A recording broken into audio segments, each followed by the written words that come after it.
Welcome back to the Michael Lofton Show here on Reason and Theology. I want to cover an article that was just posted that is really incredible because, in so many ways, it silences some of the critics of the Pope and Fernandez that we've been hearing lately, and in some ways confirms my takes that I've been giving here lately on Fernandez and Pope Francis, specifically the letter that Pope Francis wrote to Fernandez, appointing him as head of the Dicastery for the Doctrine of the Faith. You'll recall I also reviewed earlier today an article by Dr. Ed Feser, Catholic philosopher, where he speaks about a suspense of the magisterium of Pope Francis in some areas, especially in reference to the Dicastery for the Doctrine of the Faith under the new prefect. That has just been napalmed by the Archbishop, confirming what I had said earlier today. Let me show this to you and share it on my screen. And I like this. Though I may not agree with everything the Archbishop says, and I have some criticisms of him that I'm going to offer in charity, I will certainly say I'm happy to see that he's interacting with the critics. Now, this can be a double-edged sword. You don't always want to interact with every critic. He knows that. Anybody who's ever been slandered continuously on social media knows that. You don't always respond to every critic. Otherwise, it becomes a full-time job, and then they just take your response and then slander you with your response. But in some cases, it is necessary to respond to one's critic or one's critics. And in this case, I think it was appropriate for him to respond. So I'm glad he did that and did not take the route that I see some prelates taking, and that is just on the whole not responding to critics altogether. I don't find that helpful. I think in some cases one does need to respond. In other cases, yes, ignore the critic. It just depends on the situation. It depends on the accusation. It depends on the person making the accusation. But this is really, really interesting to see. Okay, so I've shared my screen. This is from the Pillar. Interview with Archbishop soon-to-be Cardinal Fernandez, who, again, is appointed the prefect for the Dicastery for the Doctrine of the Faith. The growth of Catholic theology, Pope Francis Doctrinal Chief speaks. Just published earlier today, 5:28 p.m. So this is hot off the press. Earlier this month, Pope Francis appointed Archbishop Victor Manuel Fernandez as prefect for the Dicastery of the Doctrine of the Faith. The Archbishop, in Argentine, had been since 2018 the Archbishop of La Plata, and was before that the rector of Argentina's Catholic University, a role to which he was appointed by then Cardinal Jorge Bergoglio. And here you can see a picture of him with Pope Francis, very, very tired in the picture. I think he had had very little rest that day, they said, according to the when the photo was taken. Evidently, he works pretty hard. So, widely regarded as the author of the 2016 Apostolic Exhortation Amoris Laetitia, Fernandez has long been a close collaborator of the Pope. Since July 1st appointment, Fernandez has made waves because of comments on the possibility of same-sex liturgical blessings, which I criticized. I criticized his comments on those, and I still stand by that. His handling of abuse allegations, which is he's going to respond to in this interview. And because of Heal Me With Your Mouth, which is a reference to Song of Songs, chapter 1, verse 1, a 1995 book the Archbishop wrote on the subject of kissing, which we have an entire stream dedicated to already, addressing that. He came out giving the context behind it. I was happy that he did that to kind of explain what was going on with that. Amid those waves, Pope Francis named Fernandez a cardinal July 9th. He will officially join the College of Cardinals in late September. In an interview by email July 17th, Fernandez offered his assessment of the moral landscape and discussed his mandate in the church and his sense of the place and moment of Catholic theology. And the questions they asked him were on point. kudos to the person who asked the questions. And I was glad he was willing to respond and to be direct. What, in your opinion, are the 3 or 4 central moral questions facing the church at this moment in history? What is the role of the Dicastery for the doctrine of the faith in addressing them? What is the Pope's approach to these issues? He says, if we talk only about morality, I would say these 4: the absolute primacy of grace and charity in Catholic moral theology, the inalienable dignity of each person and the consequences of that, the preferential option for the poor, the last, and those abandoned by society, the individualistic, hedonistic, and egocentric approaches to life that make the option for marriage, family, and the common good difficult. But we would be off to a bad start if we separated morality from theology. Okay, good. But my counter to that, as a friendly challenge to the Archbishop, is we also need to be careful not to separate discipline from theology and doctrine. And I'm not saying he necessarily does that, but in a previous interview that he recently gave, there was some wording that concerned me there that I think we need to be very clear on, that we don't separate discipline from theology. And I'm referring specifically whenever he was speaking about the possibility of blessing same-sex unions. He did not absolutely advocate for it. But what he was saying, we're going to just basically examine the issue and give a judgment. Well, as we're going to see, the Dicastery has already given a judgment. He's going to address that here in a moment. Back in 2021, it's already given a judgment. But in that interview, he speaks about the distinction between doctrine and discipline. And he wanted to note how now we're in the realm of discipline. And I want to say, wait, but your discipline cannot be separated entirely from doctrine. So just keep that in mind. We should remember that for Francis, moral issues must be approached with the great announcement of the Kyrgyzstan, a Father who loves us and who seeks our human fulfillment, reflected in a Christ who saved us, and now lives to communicate his life to us.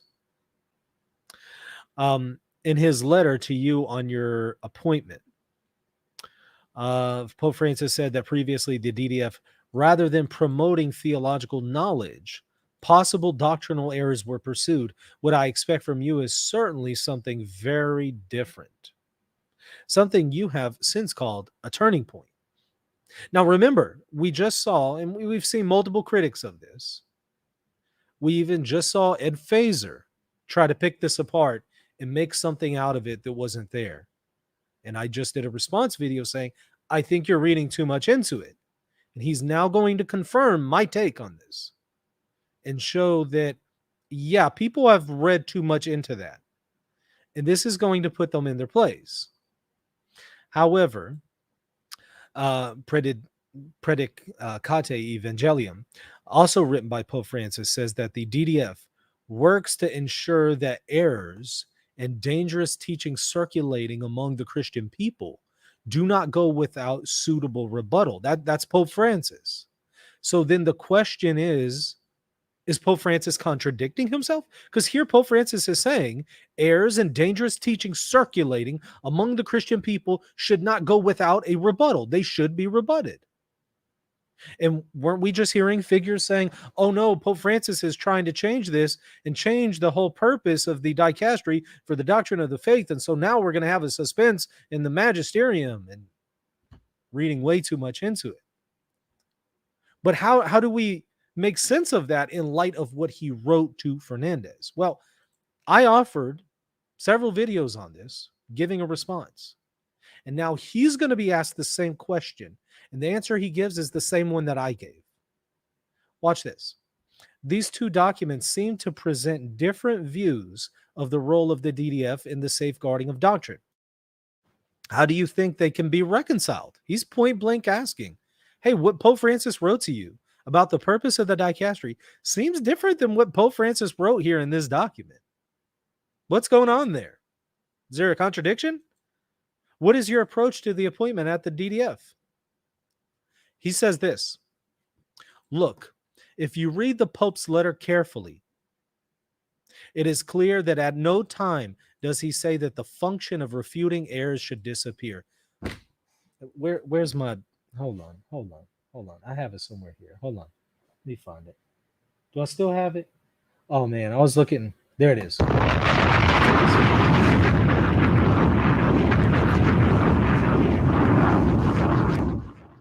I knew I still had the Funk Master Flex bomb. Hold on. All right, that's good. We got 3 bombs in there. We're good now. All right. There you go. If you read the letter carefully, which is exactly what I did, I showed that he doesn't actually say, no, you're not to refute errors or anything like that, but rather that you're not to effectively persecute people whenever you're correcting them. And again, we've shown that what he actually had in mind, what Pope Francis had in mind, according to Fernandez himself, is the way that Fernandez was treated by the Congregation for the Doctrine of the Faith. That's what he had in mind. He goes on. Obviously, if someone says that Jesus is not a real man, a Christological heresy, or that all immigrants should be killed, that will require strong intervention. So you notice he uses 2 analogies here: one Christology, and one that deals with morality, one that deals with faith, one that deals with morals. But at the same time, that intervention can be an opportunity to grow, to enrich our understanding. That's the point. It's not merely for the sake of condemning. Yes, there is going to be a condemnation of an error, but it will be done in a context of trying to help that person to see the error of their ways and correct that error. For example, in those cases, it would be necessary to accompany that person in their legitimate intention to better show the divinity of Jesus Christ. Or it will be necessary to talk about some imperfect, incomplete, or problematic immigration legislation. So to talk to that person, to help accompany them, dialogue with them, show them that they're in error, and help bring them to the truth. That is the goal after all, right? We're not just interested in condemning error, are we? It's one thing to condemn error. It's another to win a sinner back to repentance and back to the kingdom of God. It's fine to condemn error. That's necessary. But let's not just leave it at that. Let's win somebody back to the kingdom of God. Isn't that better? Of course it is. And that's all he's saying here, is that there should be a strategy here of, rather than just merely condemning, but trying to win them back to the kingdom of God. Now, one might argue that, well, that was already the strategy, and okay, we can have that conversation. But that's all that's being said. Now, whether you agree that that's a critique of the previous way in which the Dicastery has sometimes operated, that's a different subject. But this is all that's being communicated. He's not saying, hey, don't condemn error anymore. It doesn't matter. You don't really have a teaching authority anymore. The magisterium is in suspense in the wild direction that some people have been taking this stuff. In the letter, the Pope says very explicitly that the Dicastery has to guard the teaching of the church. Isn't that what I said? Isn't that exactly what I said? I said, but wait, there's this odd part there in the letter that talks about the main purpose of Fernandez at the Dicastery is to guard the deposit of faith. That's pretty involved when it comes to teaching. That's very directly related to teaching. And to guard the deposit of faith, you do have to say what is the deposit of faith and what is not. So you do have to make judgments on what is orthodox and what is heterodox. Only that at the same time, and this is his right, he asked me for a greater commitment to help the development of thought, such as when difficult questions arise, because growth is more effective than control. So it's a strategy. It's not abandoning the deposit of faith or suspense of the magisterium. It's none of that. The Dicastery will still be teaching through the Pope's approbation, either in common form or specific form. But rather than just merely condemning and controlling, he wants him to try to accompany people and help them grow, rather than just merely condemning them and leaving it at that. He goes on, heresies were eradicated better and faster when there was adequate theological development, and they spread and perpetuated when there are only condemnations. Oh, okay. I can see that. I think I can see that. But Francis also asked me to help collect the recent magisterium, and this evidently includes his own. Now, let me just stop there. I saw somebody in the comment section say recent magisterium, and they were alarmed by that. And I've been seeing this a lot. I've been seeing people really confused whenever there's talk of Pope Francis's magisterium. They think, wait, what? The magisterium is not something merely from the past. You do have the past magisterium, but there is also what's called the living magisterium, the magisterium currently. And you're not to divorce them. They're complementary. They go hand in hand. You can't have one without the other.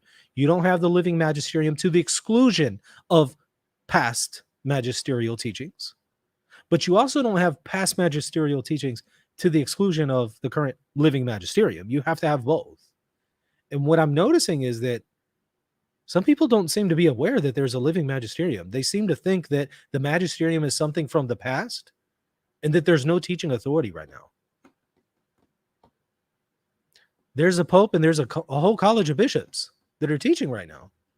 There's a living magisterium right now. So this shouldn't shock anybody. When you hear talk of a recent magisterium or the magisterium of Pope Francis, that's normal. That's literally the language that you would use for the last 2,000 years.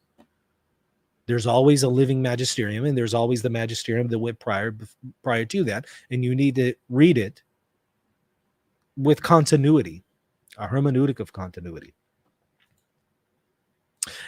He says, but Francis asked me to help collect the recent magisterium, and this evidently includes his own. It is part of what must be guarded, and that's true.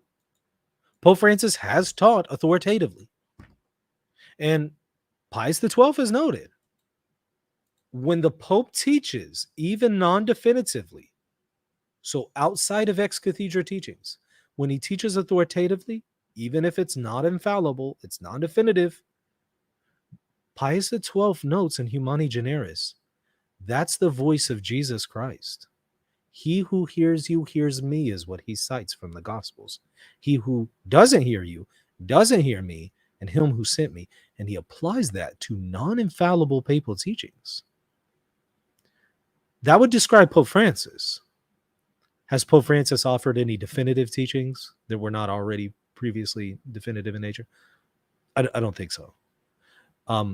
However, has he taught authoritatively, yet non-definitively? Yeah, all the time. So that is part of the magisterium, and that is part of what must be guarded. There seems to be increasing criticism of Veritatis splendor. That's a document by John Paul II in the church today. And even a desire to re-examine it. Why is that? How should it be addressed?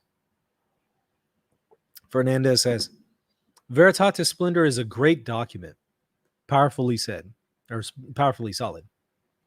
Obviously, it denotes a particular concern to set certain limits. For this reason, it is not the most adequate text to encourage the development of theology.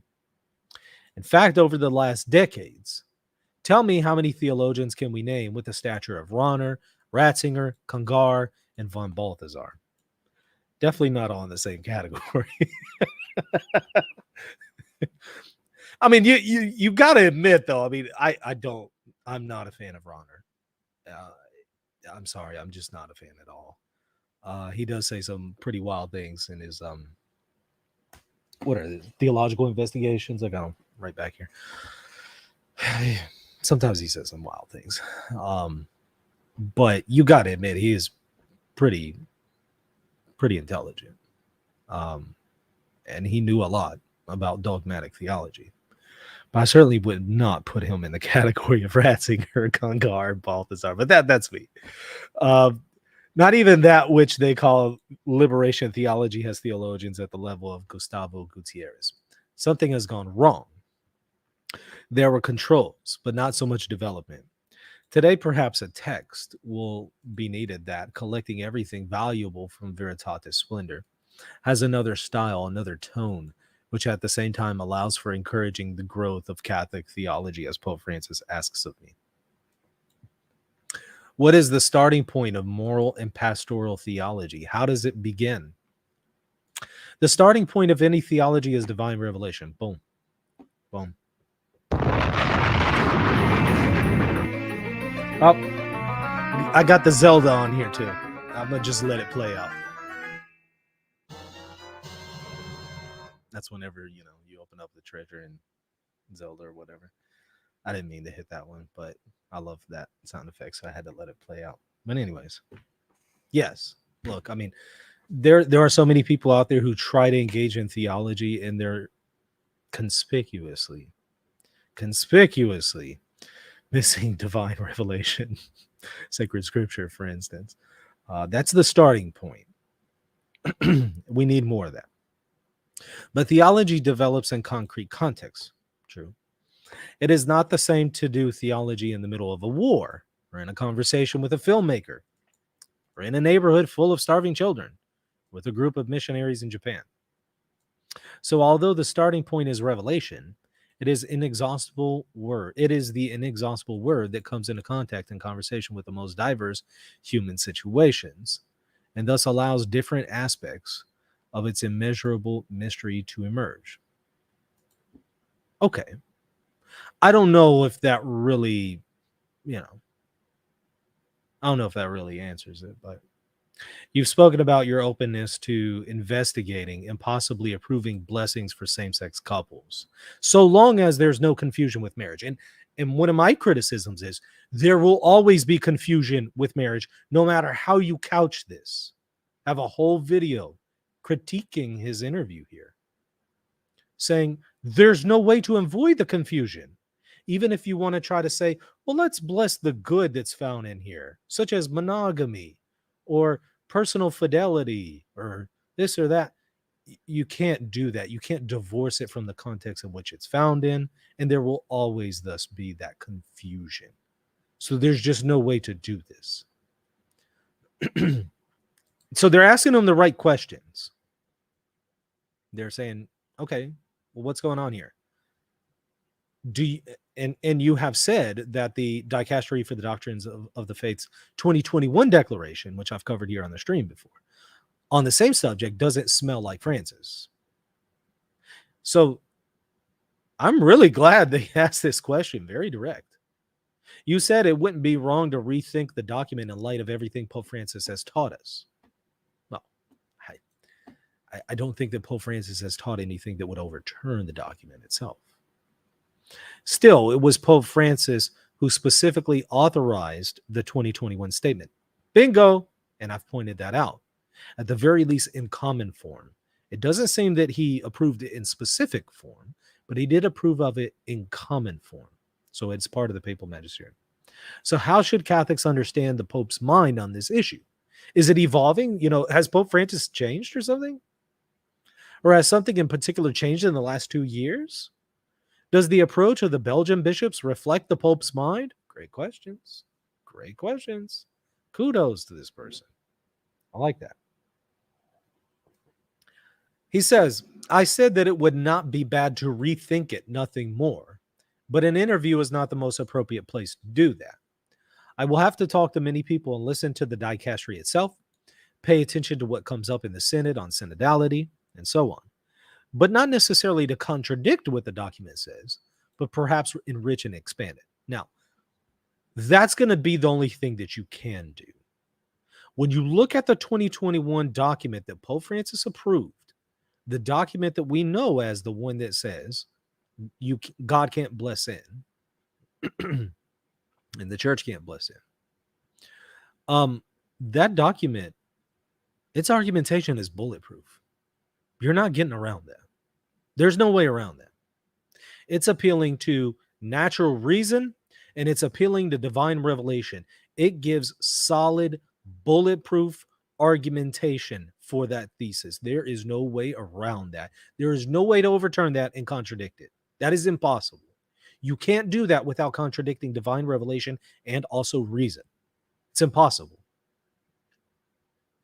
So I think what's going to happen is the Archbishop is going to look further into it, as he's saying here, and there's not going to be an overturning of it. You can't overturn divine revelation and reason. Again, its argumentation is solid. I've reviewed the document multiple times. I went through it line by line, showed its argumentation in comparison.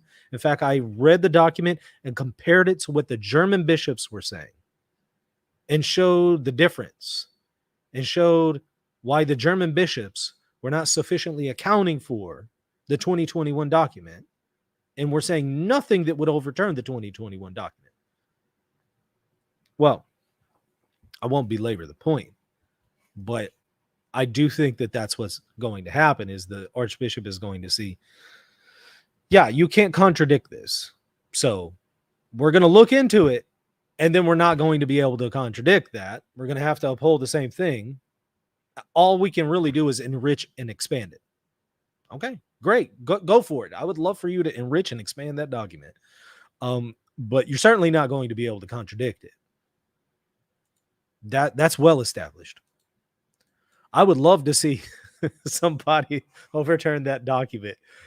Again, I think that the argumentation for it is bulletproof. On the other hand, there are expressions that are theologically correct, but that can easily be misunderstood. Fair enough. Fair enough.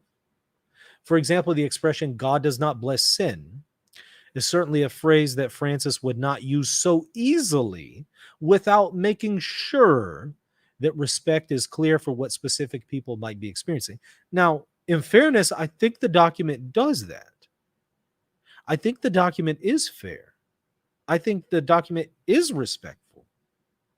And I understand that, sure, Pope Francis might not flippantly use such a phrase, God does not bless sin, in this particular context, without being sure to properly situate it and be respectful in understanding to what people are struggling with. That's fine.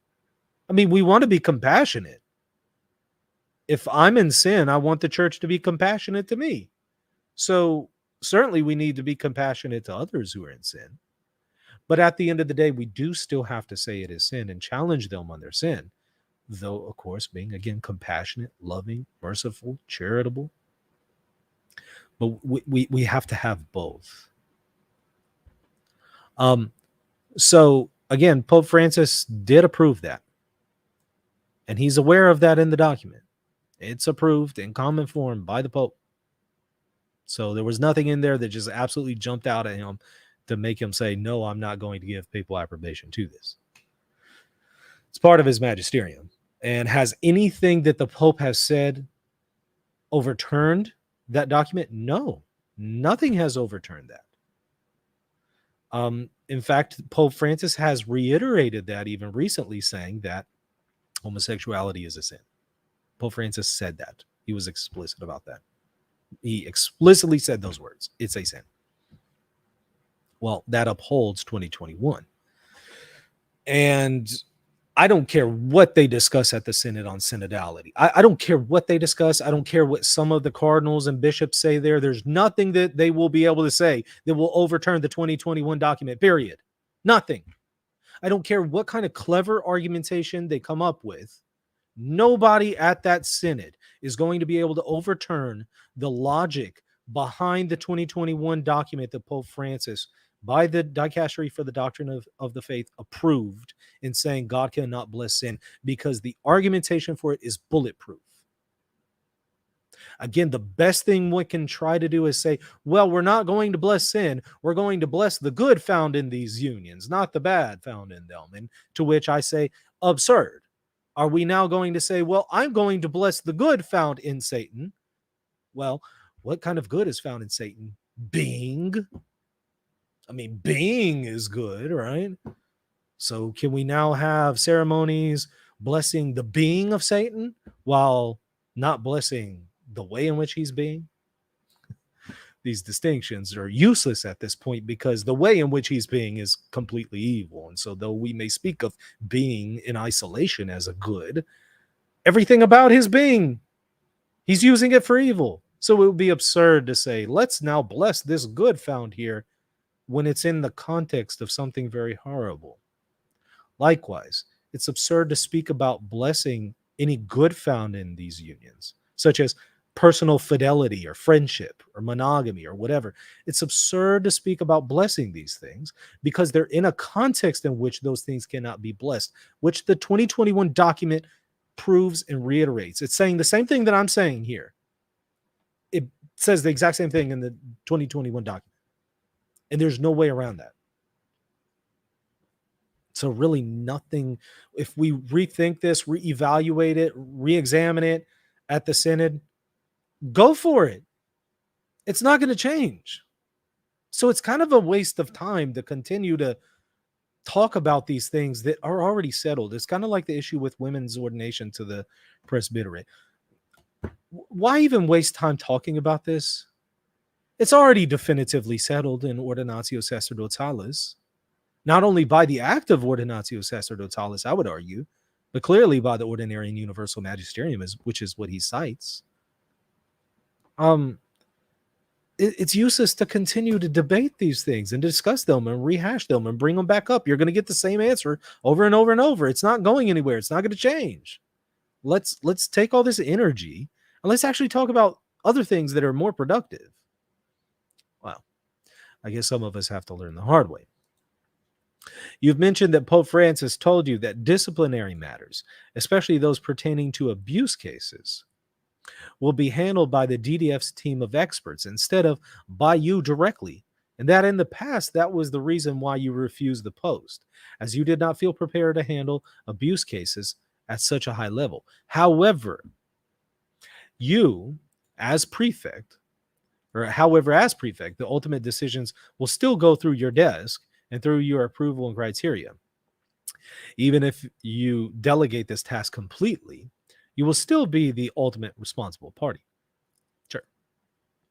Considering that you personally admitted to errors in handling abuse cases in La Plata, do you feel up for that task? Oh, again, I like the person who's asking the questions.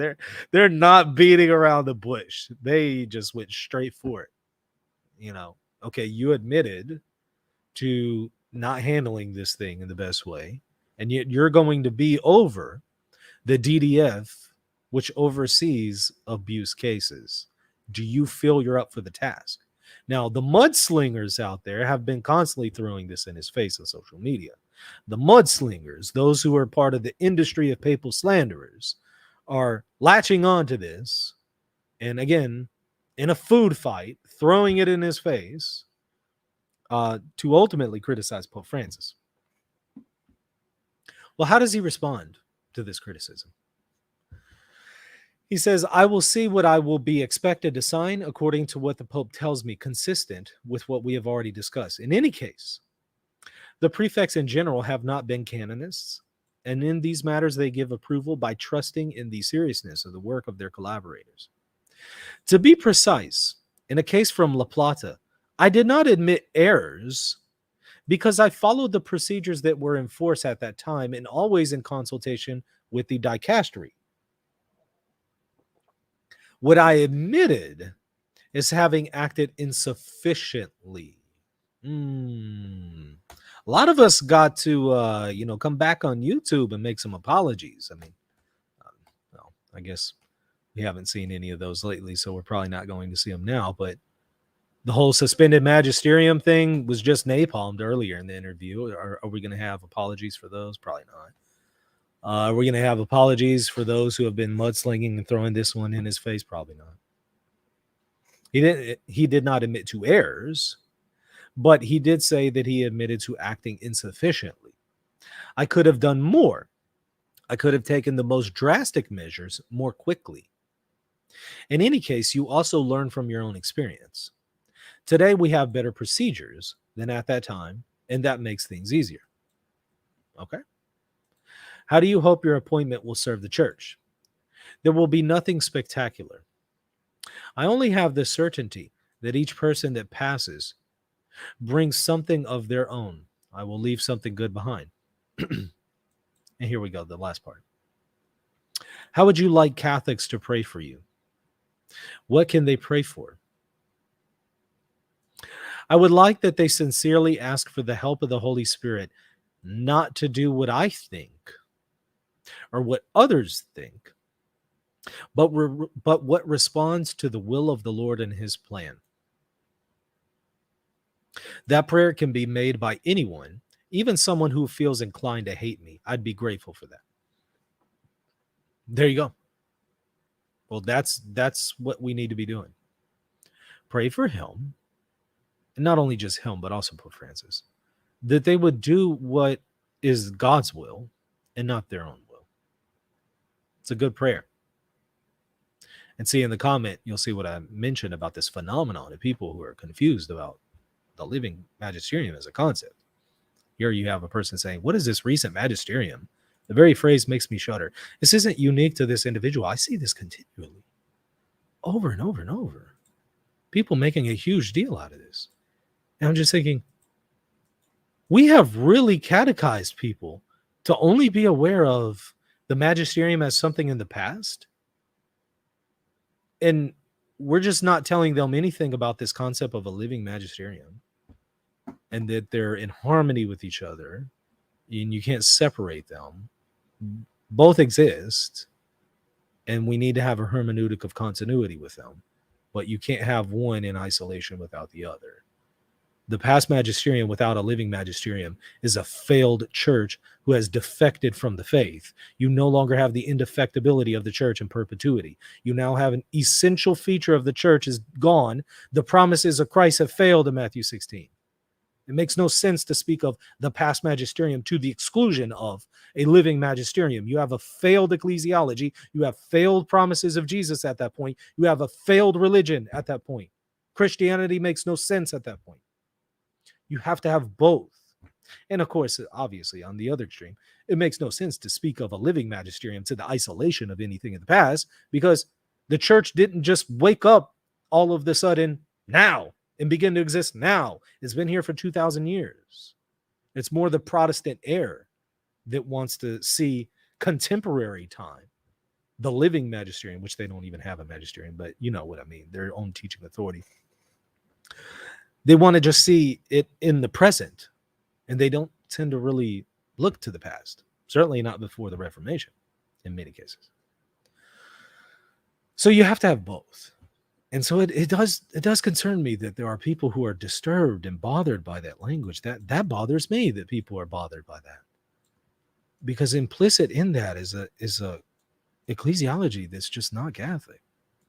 And we need to get it right. We need to get our ecclesiology right. In fact, I've been doing videos recently on it. So certainly check out the Magisterium playlist that I have, where I've been going over Catholic ecclesiology to help correct some of these misunderstandings and errors. And of course, it's free. So go and check that resource out. Well, I hope y'all enjoyed this. I hope it was helpful. I hope it also shuts the mouths of the wolves and shuts the mouths of those who make a living on slandering people on social media, especially the hierarchy. I hope it silences them. Now, I suspect it won't, but it should. Because it shows that, once again, they got it wrong, went too far, they were too rash, and I was glad to see that he corrected them on this point. Anyways, if you enjoyed this, hit the like button, hit the subscribe button. Also, check me out, patreon.com/reason and theology. See you later. God bless. Are you confused about how Catholic teaching authority works? With encyclicals, papal bulls, councils, and many other things, it's easy to get confused on what is authoritative and what is not. Fortunately, at maximusinstitute.com, I have prepared a course explaining the magisterium from A to Z. Visit the website and check out the course Understanding the Magisterium for more information. Hey everybody, just wanted to tell you about my new free ebook, Church Chaos, Biblical Insights for Confused Catholics. If you are a confused Catholic and you're thinking about leaving the Catholic Church, or you're thinking about converting to the church, but you see that there's a crisis in the church and you're just unsure, this is the book for you. Again, it is free. Just simply go to reasonandtheology.com. You'll see a pop-up that comes up on your screen. Just simply click on it and you'll put in your email and it will provide you the free PDF ebook right then and there. Please check it out if you're confused about the situation in the Catholic Church today. Reason and Theology. So Reason and Theology is growing as a channel. As a result, there's been a number of increases in production costs. So if you're benefiting from RNT, I ask that you consider supporting the channel. You can help out by contributing to the Help RNT Grow fundraiser on GoFundMe. You could also consider becoming a member on Patreon at patreon.com/Reason and Theology, or become a channel member right here on YouTube. With either of these options, Patreon or a YouTube member, you'll get extra access to patron-only content. You can also donate directly to RNT at PayPal if you prefer that option. And you can find links to all of these resources and ways to support RNT in the show description. God bless. Hey, thanks for watching. Don't forget to hit the like button and the subscribe button. See you next time. God bless.